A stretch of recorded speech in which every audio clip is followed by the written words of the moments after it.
welcome to Fiber Trek. My name is Sarah. Welcome. You are most welcome to my studio space here in the North Woods of Maine. I am so grateful for all of you who choose to invest some time in this creative project, as well as those that contribute financially through Patreon. A deep, heartfelt thank you. It is encouraging and humbling to have that type of support. On this edition, I am traveling to the Maine Fiber Frolic at the Windsor Fairgrounds, and I am going to be interviewing Patricia of Tidal Yarns. I catch you up as best I can on all of the knitting projects. I'm so glad you're here. Let's catch up.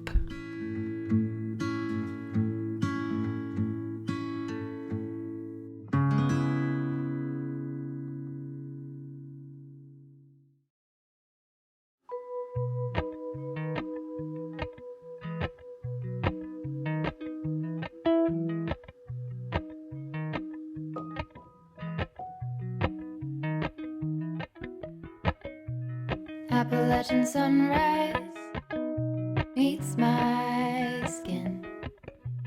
Even with my eyes still closed, I can feel it coming in. Golden, golden, I'll follow only golden, golden, golden, golden things. This year at the Maine Fiber Frolic, the weather did not disappoint. It was cold and rainy, and the perfect reason to haul out all of the beautiful hand knits and wear them in June. My first stop was here at Stephen Willett. I have always loved his tools and embellishments for knitwear and also for hand spinning. I have one of his loose sets, which I really find very useful and would recommend putting into your arsenal. This is a tool that can make cordage, and you can use wool, you can use linen and cotton. And so if you're embellishing a bag or you have other types of ties that you need, this tool can really be helpful, and it is very relaxing and fun. He graciously took some time to demonstrate that for me, so thank you.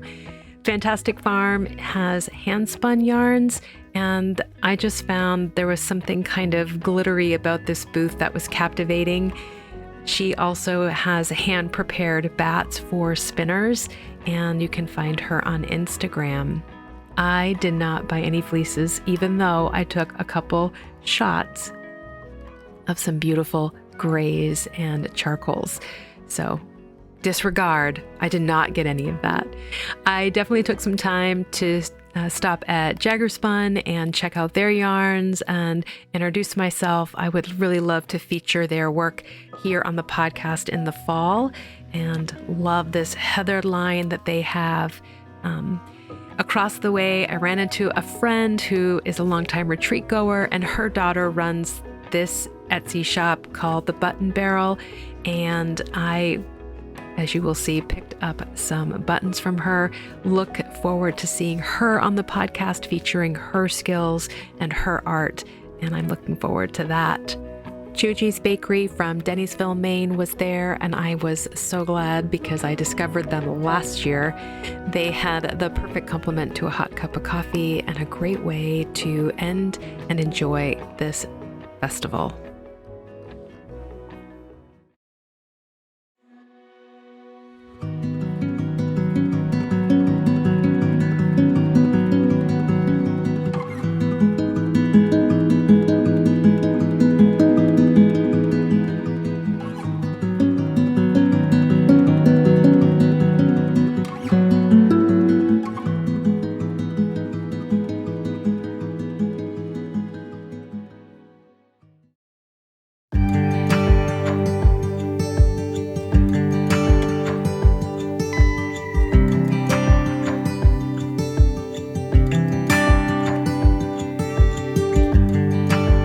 Turn the tide, let the water go where it wants to go.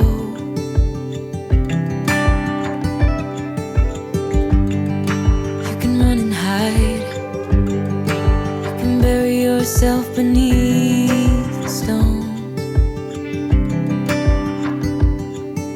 Somebody told me don't pretend, 'cause everyone could use a friend sometimes. Take some good advice.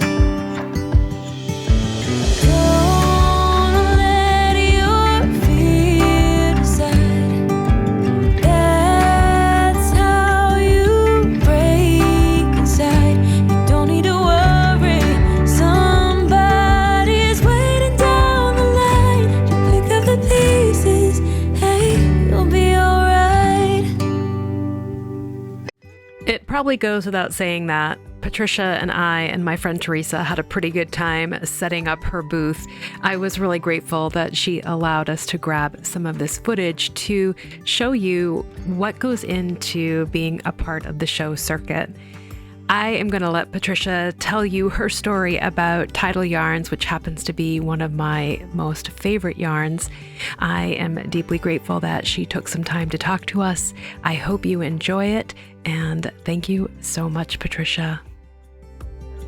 Well, we're going to battle some serious weather, which feels apropos. Yes. Considering, you know, the time of year, and There it is. there it is. There it is. I forgot my mic cord. It's 92 degrees, and yeah, no, we're sweaty.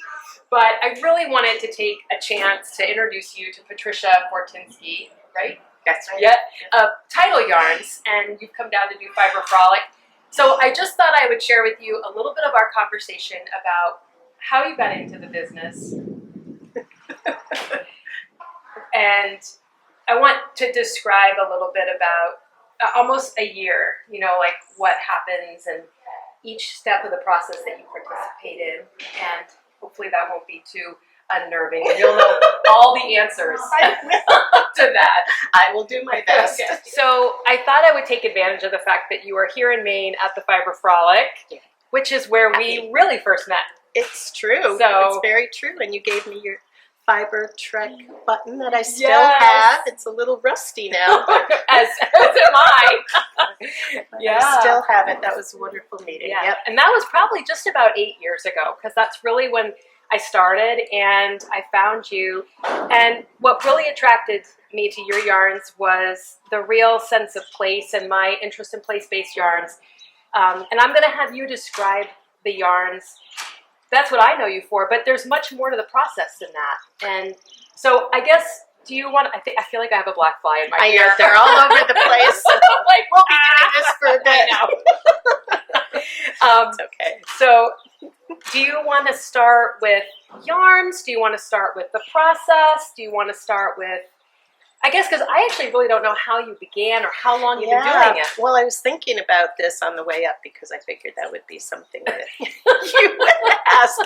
And there's a long, long, long story. But basically, Tidal Yarns is kind of a culmination of all different pieces of my life. Like, it started with color, texture, love of fabrics when I was little, all the way through sheep farming, even though I did not have my own. I've worked on farms for 20, 30 years. Right. I developed a huge love of the animal, the fiber, and spinning. And so I kind of started Tidal Yarns while I was on the sheep farm, before work, after work. And I eventually started buying fleeces, just couple at a time, and went beyond the hand spinning and started, you know, mixing the breeds and having it spun at a mill and seeing what came out of it. I've been a gardener forever, worked on vegetable farms, and I live in a place with a dug well, Oh, right. a shallow well. So as I was dying with Cushing's dyes and stuff in the beginning, which are great, and I loved them, but I was feeling kind of a little oogie about it, so put my gardening and the flowers together and started. What's that lightning? Really? Yeah. So you were kind of alluding to your work on all these kind of different aspects, but one of the things that your yarns really exemplify is the natural dyes. And that, watch the funnel cloud form. Right, exactly. Like, Dorothy, we're not My in Kansas car's anymore. full. We can't even get in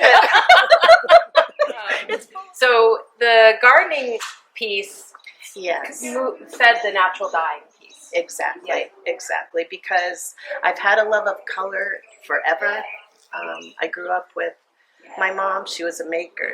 We moved a lot. She was always reupholstering. She was always sewing. She was always painting. She was always finishing furniture, all that kind of stuff for each new place that we went to. So I think it was just kind of without even realizing it, it was just in there. And then just the love of gardening and working on vegetable farms. And when I saw there was one book, it's Indigo, Madder, and Marigold by Trudy Van Stralen, and that kind of really sparked in me. Right. And so I used that at the beginning as my Bible. And I just started growing and foraging and experimenting, so I'm not really scientific. Right. I'm more of a dumper, stirrer, that kind of thing. I keep notes on all my pots, but I figured out which ones are color fast, aren't going to fade, and I stuck with those. And I do a lot of layering of color. I will have a dye pot that's nice and strong. You pull the yarn out, there's still color in there, but it's kind of boring or it's not exciting. So I'll figure out which direction, I want it to go in, and I'll add some more dye stuff, different type.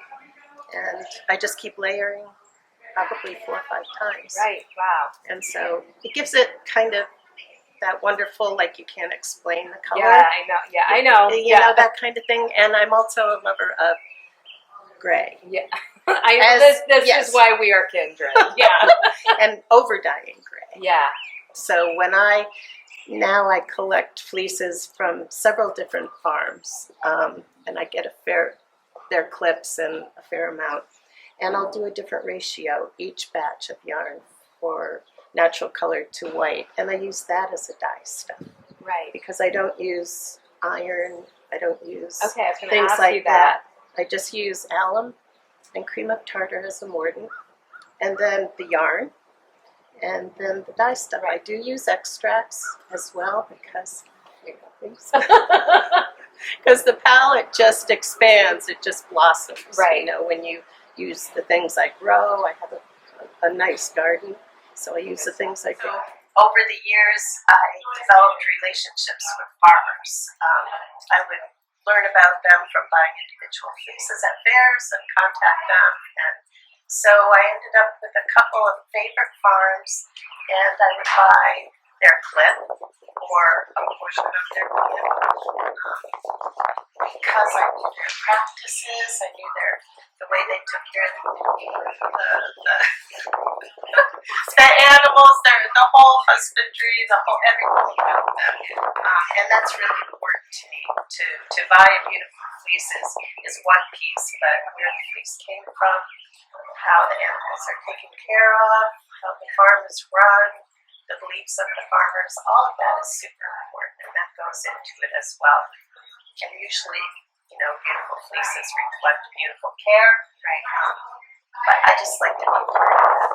So I always go to the farms and I'll hand select them. So I do hand select the fleeces.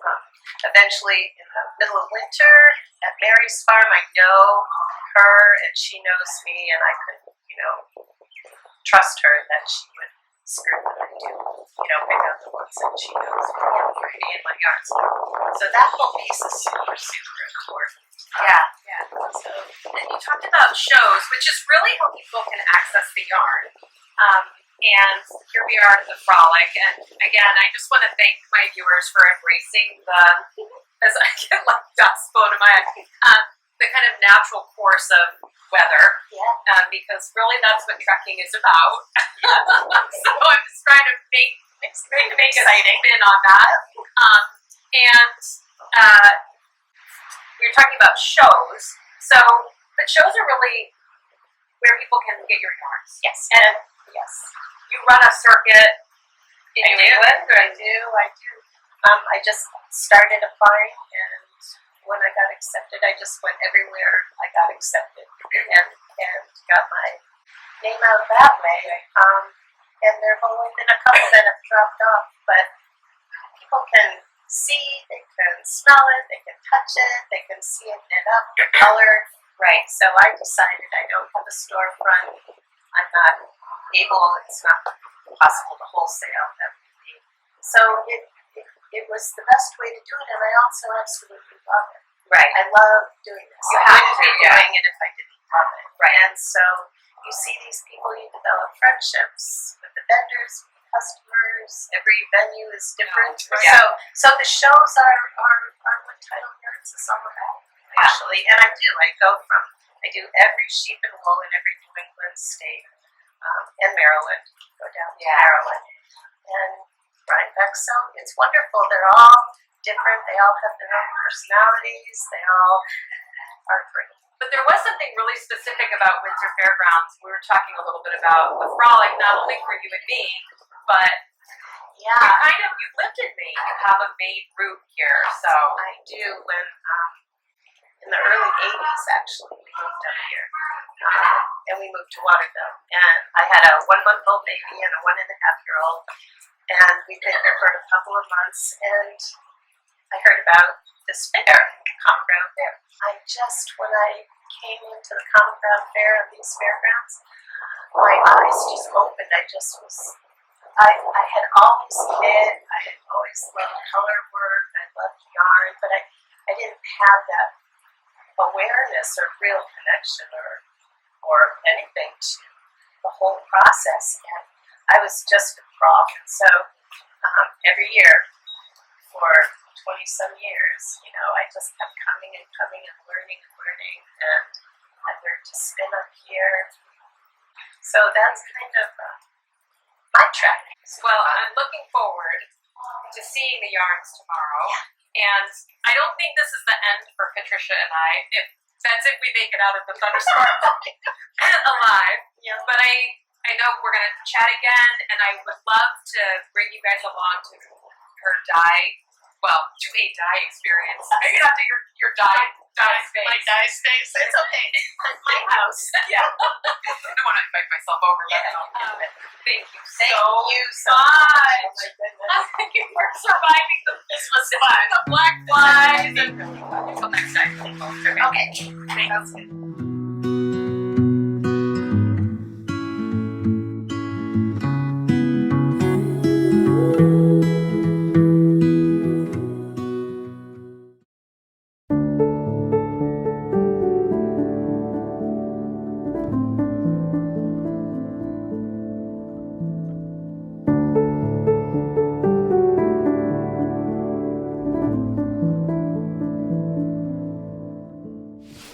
Hello and welcome to the knitting portion of the episode.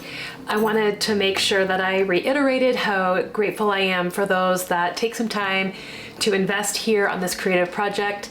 I appreciate all of the positive comments and insight that come my way, and I am deeply grateful for those that contribute financially through Patreon. So thank you so much. It's very encouraging and motivating, and I'm finding that financial support to be very helpful in covering some of the costs of travel and production equipment, and then my time. So thank you so much.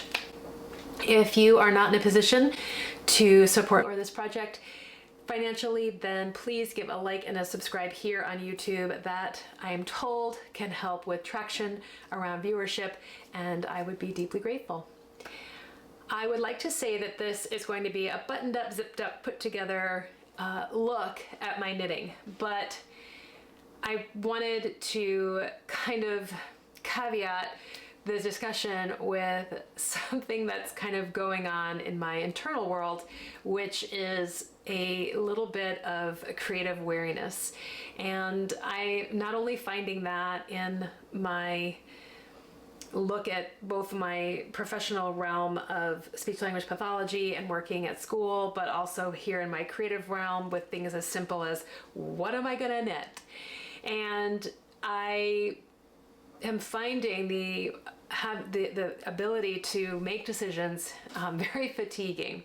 And it's in these moments where I'm really deeply appreciative of tutorials, designers who put thought into a piece that I can look at and say, I want to make that, or I want to do that in those colors just like that, and I can do it.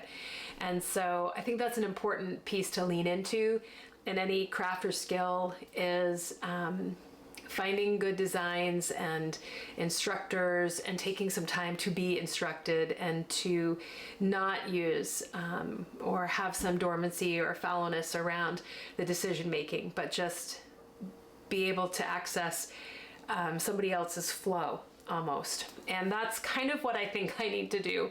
I'm not really in a good space to gather information, research it, and apply it.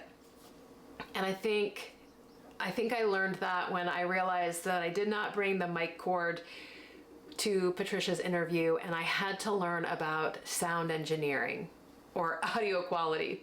And that was a very steep learning curve, which I think I'm still at the bottom of, but I definitely appreciate your flexibility and consideration with the sound quality. I do think that we're still able to enjoy Patricia's story, but man, there's a lot to learn with understanding the best and most effective way to enhance audio quality when you are filming outside. And so there's a lot of external factors to take into consideration there. So I kind of bumped into that, and I'm wrapping up my year at work. There's a lot of paperwork, and I kind of wanted to call this episode Loose Ends because I have a lot of loose ends and I'm not tying them up. I'm grasping at them to try to figure out what should I do with that. And I think there's going to be another kind of subcontext that you're going to see here in some of the discussion of the knitting. So that being said, I guess I wanted to try to create a anchor point for this because this is the third time I've filmed this, and I haven't been able to find a way to talk about my knitting in a articulate way.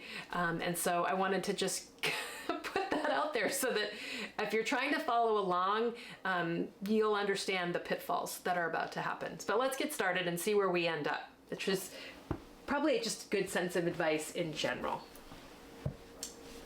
All right. Well, last time I had cast on and I had made decisions that I was going to knit the Polianito from the Knitted Kalevala by Jenna Cosette. And I am knitting this in Hillesvåg Tinde.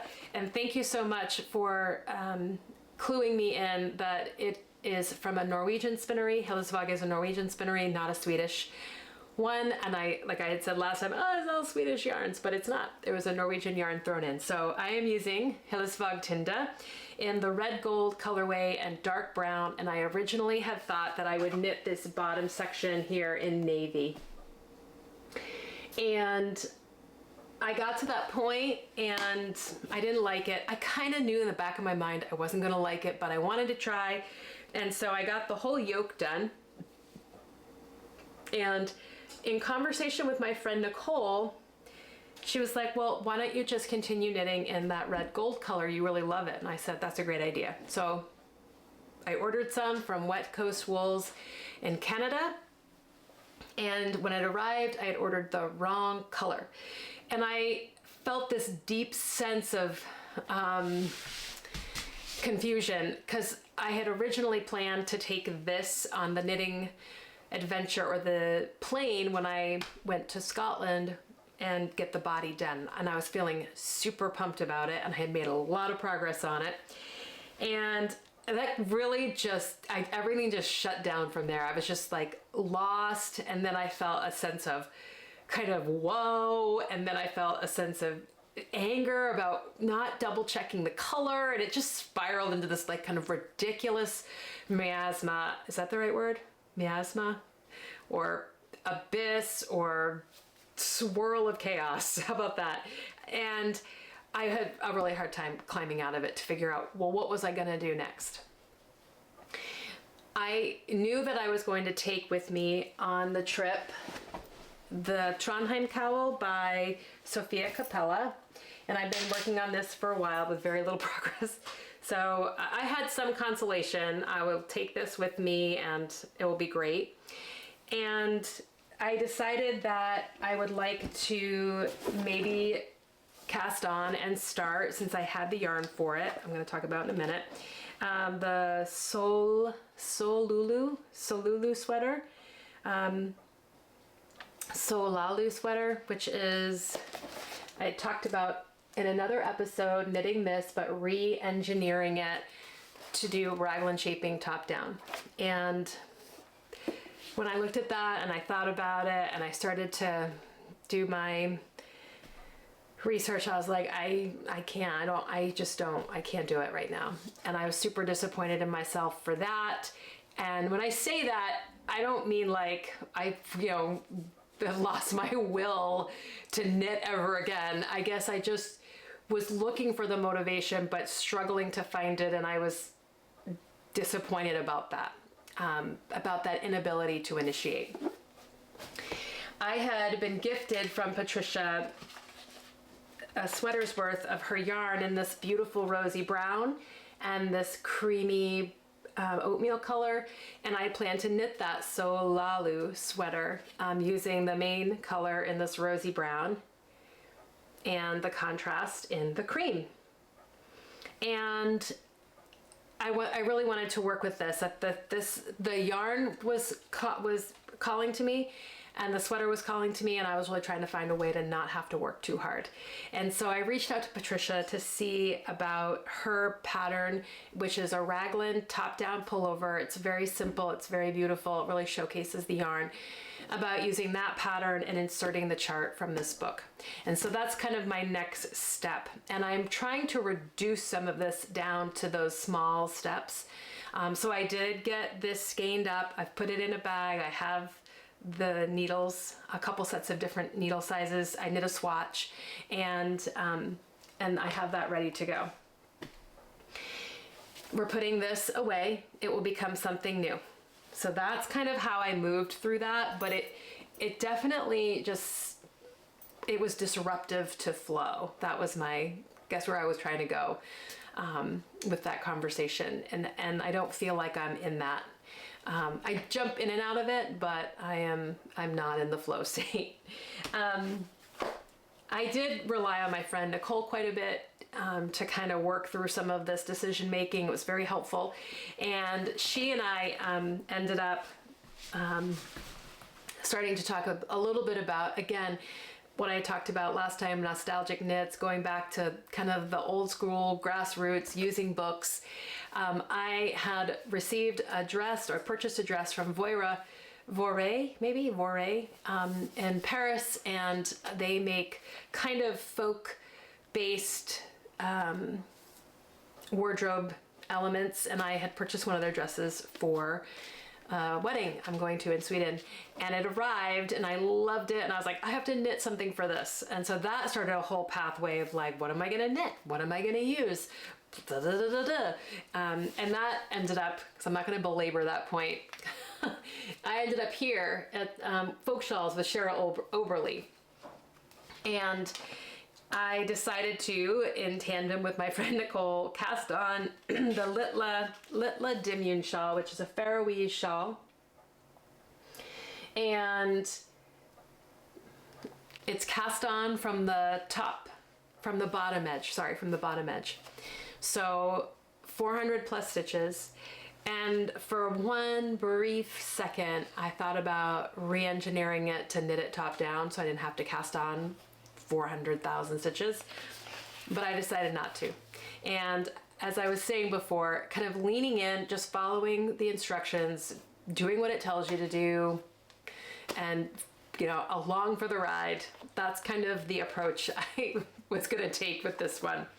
So I cast on the Littla Dimyun, or diamond, in this Nutiden from Honok Ak Air, in their Meneg colorway, or color. I think it's a natural color, natural colored fleeces. Here it is. I cast on all of the stitches. I did use a mohair strand for the cast on to add a little strength so I could tension it correctly. And then I went to a single strand of the unspun yarn. So I cast that on. I don't know how that surfaced or came up, but I think I just wanted to work from this book. I have aspirations to make the Highland shawl next, and I have some beautiful brown yarn from a farm in upstate New York that I think I might do for that. And potentially I have some thoughts about knitting Nancy Bush's from her book, Estonian Lace. That's for another podcast and a whole nother time in my summer. But right now was really about recalibrating, and that's a really good word. As I leave, I'm finishing school and I start summer in a transition space, and I just needed to kind of figure out where I was and what I wanted to work on. And so that's what you're seeing. I'm not taking the Faroese shawl with me. I think it would be too fussy. In the end, what I think I'm going to take is, as I said, the Trondheim cowl, and I'm going to take the Tidal Yarns sweater, and we'll see how that goes.